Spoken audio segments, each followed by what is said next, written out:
বাংলার মাটিতে একটা নতুন দিনের সূচনা হচ্ছে। আপনাদের আবেগ আপনারা সম্বরণ করুন। পরিস্থিতি সামাল দিতে লাঠিচার্জ করতে পারিনি। হারের ভয় তৃণমূল কংগ্রেস দিক বিদিক জ্ঞান শূন্য হয়ে গেছে।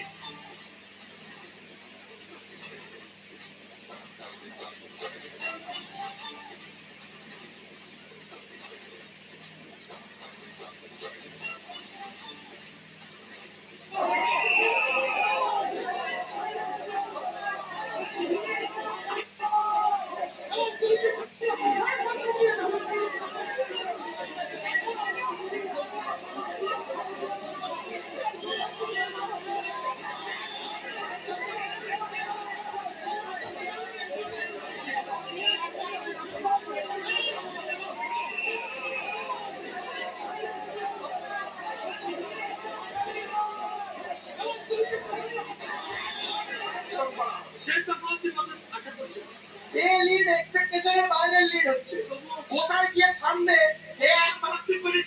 একমাত্র ইডিয়ান জানে। কৌস্তব বাগচি কোনো গরম চান না, কৌস্তব বাগচির এক্সপেকটেশনের বাইরে চলে যাচ্ছে।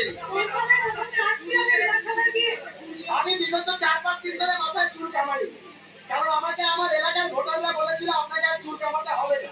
তাই আমি 4-5 দিন ধরে কামাইনি, যেটা আমি রেগুলার ইন্টারভ্যালে কামাই। এই দেখুন আমার মাথায় এখন ছোট ছোট ছোট ছোট চুল আছে। কৌস্তব বাগচির মাথায় চুল গজাচ্ছে।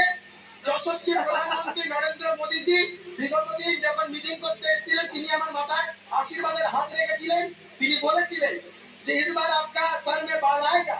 এবং সব থেকে বড় কথা, রাজ্যের মানুষের এটা একটা বড় কৃতিত্ব। আমার যে গত 3 বছরের যে ত্যাগ, যে লাঞ্ছনা, যে অপমান আমি সহ্য করেছি, সেই অপমানের যোগ্য জবাব মানুষ দিয়েছে।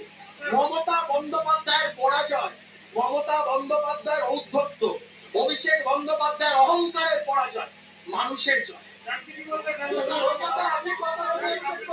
দেখুন, রাজ চক্রবর্তী ব্যারাকপুরের মানুষের সাথে বিগত 5 বছর ধরে প্রতারণা করেছেন। সেই প্রতারণার পর আজকে রাজ চক্রবর্তী হাতে না হাতে পাচ্ছেন।